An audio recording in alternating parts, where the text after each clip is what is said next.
Hey everybody, welcome back. This is After Wine School. I'm Keith Wallace. This is Alana Zerbe.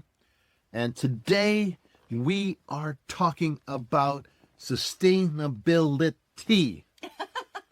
Yes, sustainability. I like it. That's how I'm going to say it from now on. Like I'm a minister. But the question is, and this is the real question, when you're buying a bottle of wine with green certification, are you buying into the sustainability or are you buying into greenwashing? It's always a question. And here's the thing. Sustainability isn't one thing in wine. It's farming, it's winemaking, and how it gets to your glass. That's great, Keith. Yes. We are going to talk about all of those things today. So this is a huge issue in wine. Huge. And this is something that we came up with when we were talking about biodynamic winemaking. Oh, one of my favorite things to talk about. And it was like, we have to do this. We Yeah. have to do a whole episode. And so this is going to be chock full. We're going to walk you through sort of what sustainability is, what certifications there are out there, what innovations there are. So lots of good stuff. And I'm going to kick us off just with an overview of the terms we're working with in this field. That's smart. So at its very basic, sustainability, it's kind of like natural wine. People kind of know what it means, but it doesn't have an exact term. In the farming world, in the agricultural world, when you're talking about sustainability, you have a future focus. So you have an ability and a willingness and a desire to implement long-term practices that preserve the agro-ecosystem. So you want to prioritize soil health. So one of the most common things you see in sustainable viticulture are cover crops. So you look at a vineyard, in between the rows of vines, you see other plants growing, not just grass, but oftentimes native plants, perennials, things like mustards. Those are wonderful at nitrogen fixing and maintaining the health of the soil, because part of sustainability is also avoiding pesticides, synthetic fertilizers, things that deplete the soil over time. So in sustainability, your focus is long-term. So cover crops are a big part of that. Also introducing beneficial organisms like ladybugs that can cut down on certain pests that can damage your vines. So that's sustainability, long-term focus. Regenerative agriculture is looking at replenishing what has been depleted over time. So soil and water are two things that are big concerns with regenerative agriculture, but it builds upon that sustainability focus. Regenerative is really about restoration of biological and chemical properties that have been lost over time, which happens in farming. That's very natural. And then we get to your favorite, biodynamic. Yay. Yep. Why don't you tell us what biodynamic Well, is? okay. Well, there's a couple ways of thinking about this. Now, biodynamic on the surface level is all inputs come from the farm. You do not bring anything in. So like, for instance, right, if you need manure, you have sheep and horses and goats, cows, and it's purely self-sustaining. This is what we're talking about.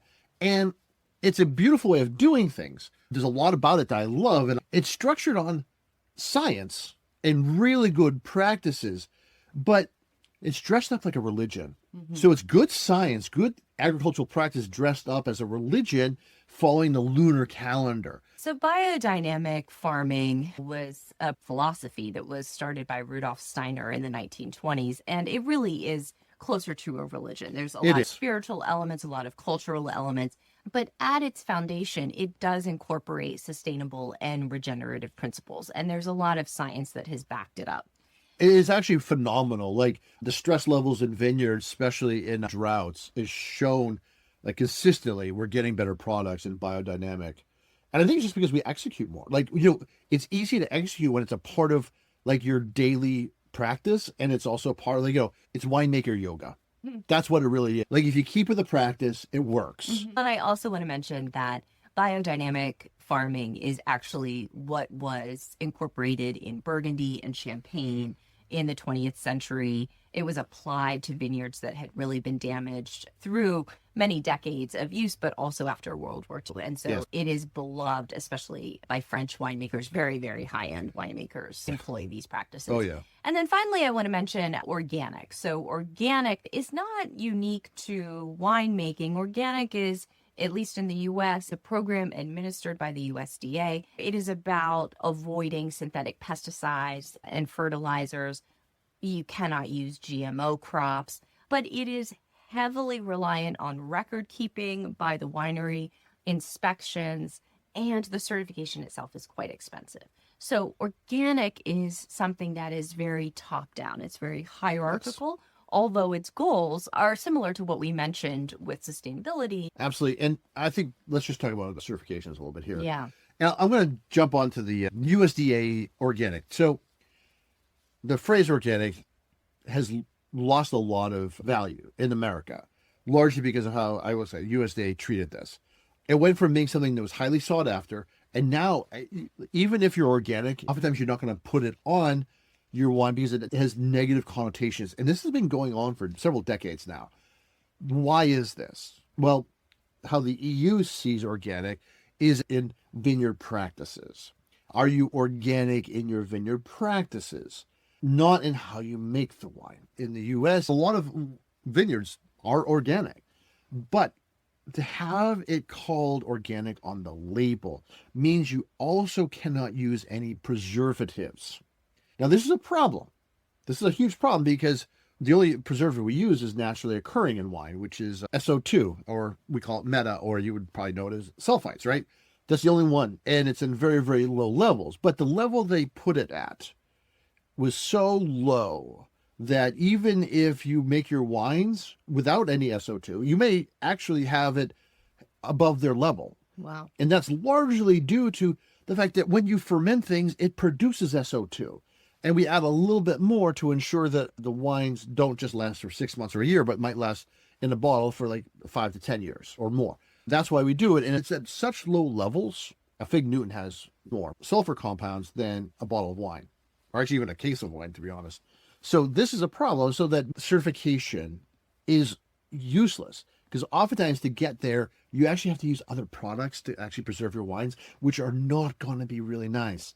Like there was for a long time, the way around it was actually use a product that was derived from chicken embryos. Like that's not product's not used anymore, but that's how we did it, which was pretty gross. And you didn't have to list that on the label. So there's that.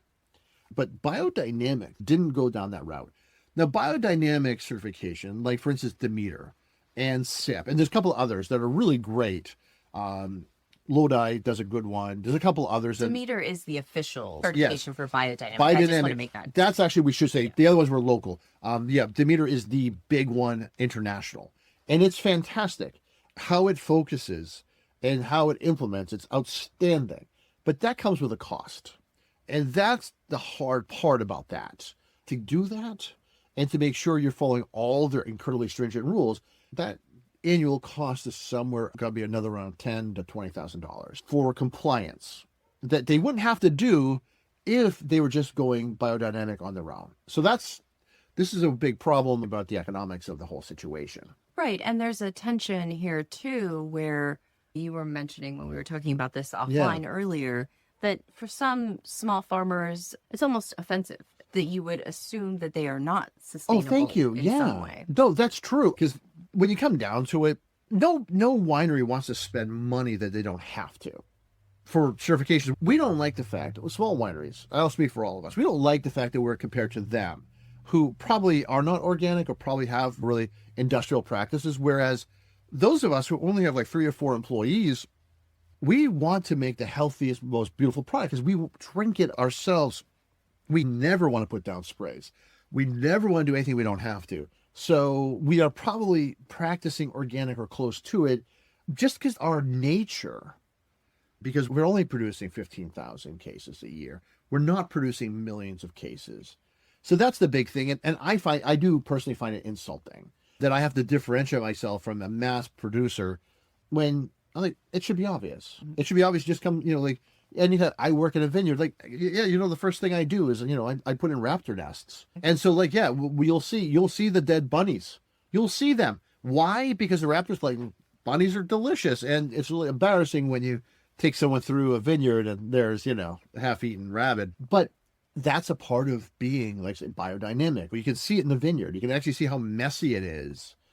You ever walk through a vineyard and there's just nothing there? It's all just, like, clean. Oh, I hate that. And when they're 10 feet wide Yeah, rows. because you drive your truck down there, putting a spray down, with your Roundup, which literally is Roundup. So anyways, that you are 100% right. Yeah, no, that's great. And we're going to talk about some tips for the consumer, which include actually looking at the vineyard. Oh, yeah. We'll talk about that in a little more bit. detail. And I do just want to mention, you would assume that some things are included in sustainable practices when in fact they're not. So when we talk about sustainability, you're talking about future viability, preserving the land. Well, what's part of that in a vineyard is the labor, the people. And unfortunately, these paradigms that we have now, they are not taking those considerations into account. That is actually really true. This bothers me a great deal because there was a biodynamic winery in Italy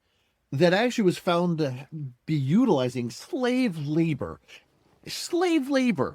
Traffic labor. This was insane. They were a large producer and they were producing a massive amount of wine. They were an industrial winery, but they had all the certifications. They had paid for everything. They were doing, except for the fact that they were treating people inhumanely.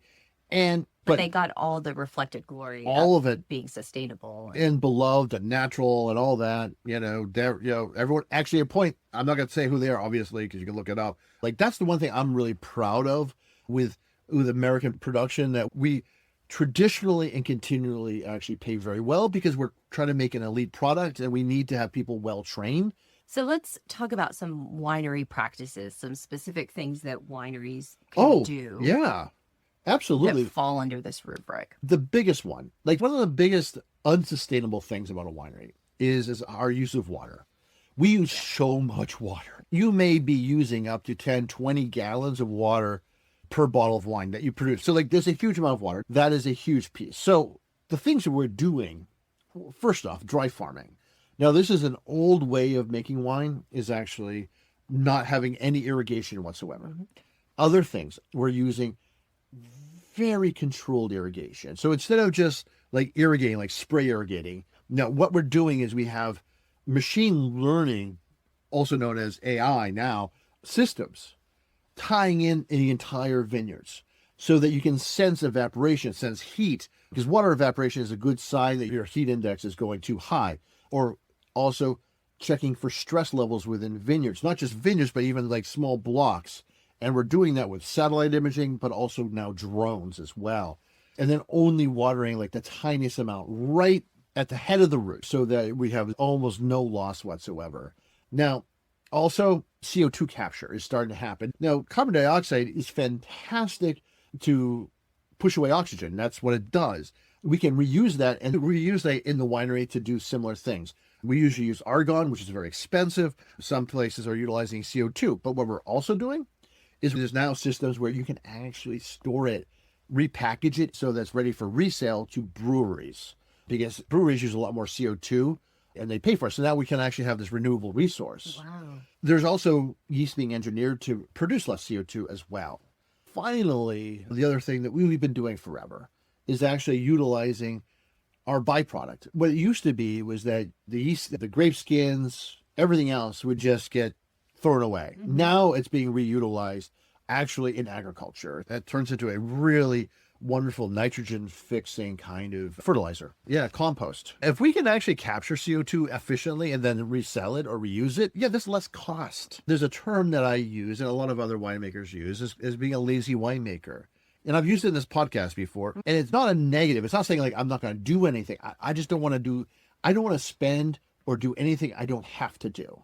Oh, well, the way you described it previously was that it requires a huge amount of self-control, but also confidence in what you're doing to let things play out. Oh, absolutely. Exactly. Yeah. Yep. No inputs that you don't have to do. Planning ahead, not just for weeks, but days, months, years. That's how you think. So another corollary to this discussion, of course, is not just winery practices, but actually delivering the wine to the consumer. So packaging and shipping. Oh, yeah. Something that's not covered under these certifications either, but are hugely important to the discussion about sustainability in wine and hugely important to consumers. Oh, it's huge. The fact that this isn't covered is stunning to me. It is. So the most obvious is glass bottle production. If folks don't know, glass bottles previously were recycled. Today, they are not being recycled. We have lost our trade partner, China, in that endeavor. We religiously put them in the recycling bin, as you should, but just understand that that business has collapsed. And so this is just pure waste at this point. Glass bottles are incredibly energy intensive to produce, especially those heavy bottles take up a lot of energy. So there are wine critics who are now not willing to even review those wine bottles. Yep. They are submitted to them for review. So that is something that is changing. So there are alternatives. If you're in Europe, you can get amazing wine in a box. So bag and box programs from wineries are amazing. The Scandies have been really pushing this, and the only downside to it is the same thing that we have with the screw cap. It's consumer rejection of this as commensurate with fine wine consumption. It's just one of these things. But bag and box, getting wine in a bladder with a plastic cap is absolutely fantastic. Of course, you're not going to age this wine. Oh, I want to now. Oh, I'm going to. Here is my 1963 strawberry Chardonnay. But those things are fantastic. And cans also. Now, the wine has to be engineered a little bit differently. So the winery does have to take steps to match their winemaking to the can. But cans can be a great alternative. So that's your packaging. But let's talk about transportation. That's right. That's right. Fossil fuel use. Huge. Ironically, overseas shipping, getting something by boat rather than by land shipping by truck is much more energy efficient. So hugely. So it might be a little bit counterintuitive, but if you're concerned about the environmental impact of your wine, saying, well, I won't buy imported wine is actually not going to help. No. And why is it so expensive? Well, largely it is actually the weight of those bottles. And these heavy bottles add so much weight, but also for the boxes because you actually have to reinforce those boxes. So you're adding a significant amount of weight to it. And just shipping by 18-wheeler is much more expensive for your carbon imprint. But also one of the things you should look at is most wineries and most wine regions around the world are actually next to water. They've been that way forever because that's how you transported everything, was by water. And so this has always been efficient, incredibly so. The cost for shipping is negligible, but also your carbon output is incredibly low, which everyone's surprised at. You assume that you buy a wine from Bordeaux and that was going to be less sustainable than buying something from Napa. But here on the East Coast, that means that Napa is actually less sustainable for transportation than from Europe, from France. But there's a lot of things. Now, other innovations that we have that are really important to mention. First off, solar.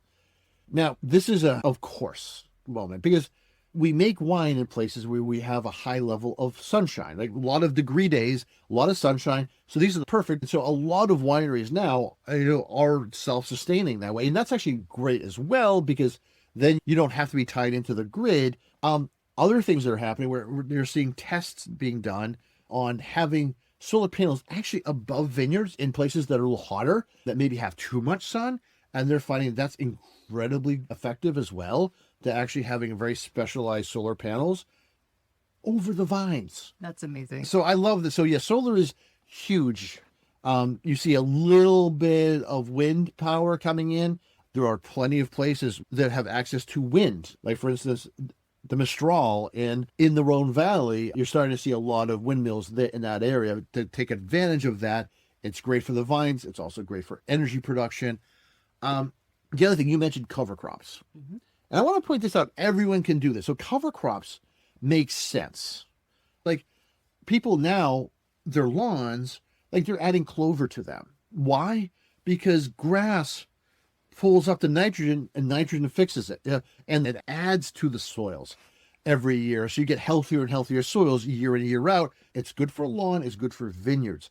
But also in vineyards, they're actually encouraging the bugs, right? Because bugs are important. You mentioned ladybugs, and now ladybugs are good, but there's others that are even more beneficial, including things like certain kinds of native wasps and native bees. So we actually intentionally add competition.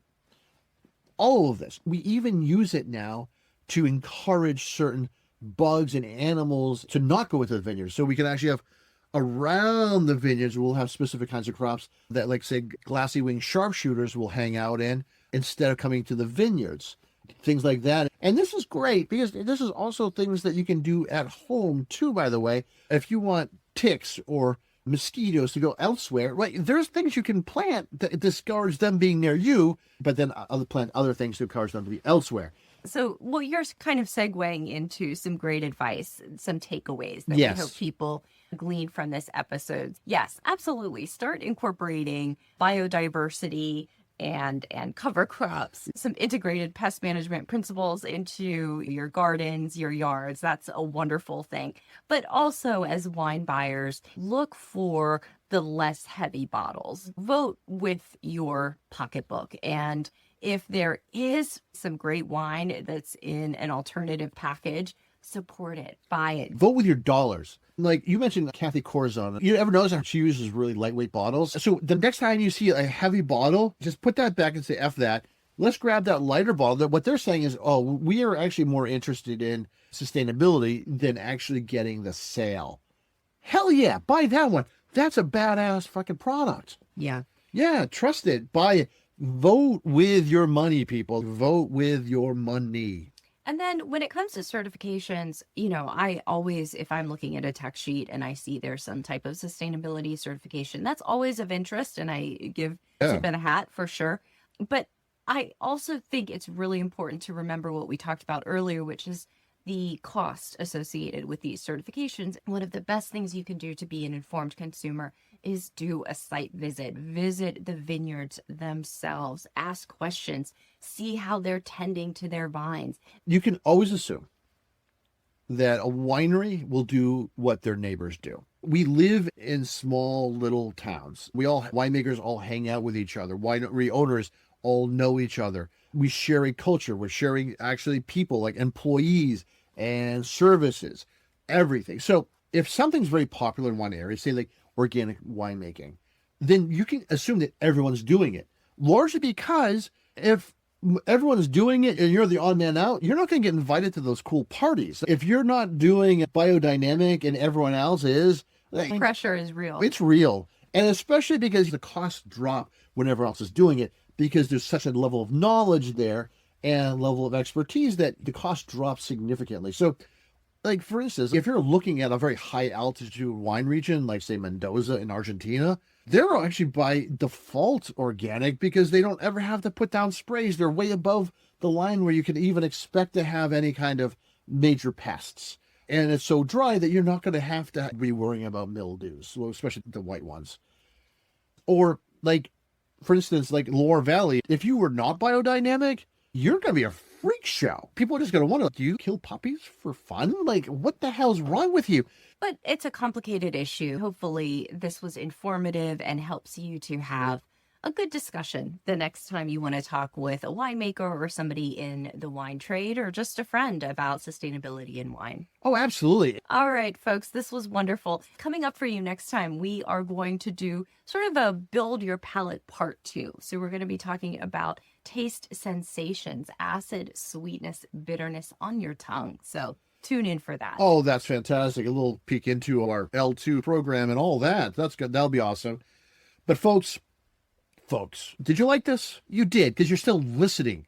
So like and subscribe and tell other people. I mean, if you're still listening and if you haven't liked and subscribed, what is wrong with you? Now, also, if you like what we're doing here and you want to be a part of things, I recommend getting your certification, learning, educating yourself, be a part of this culture that we're building here. And the way to do that The National Wine School. Take their online programming. It's fantastic. And what is the website, Keith? Oh, that's at wineschool.us. Of course, wineschool.us. How America is that? And then, folks, if you'd like to watch a video of this podcast, you can go to YouTube and see our channel, which is Wine School USA. Fantastic, folks. Have a great day. Thanks so much, everyone. Cheers. Good night.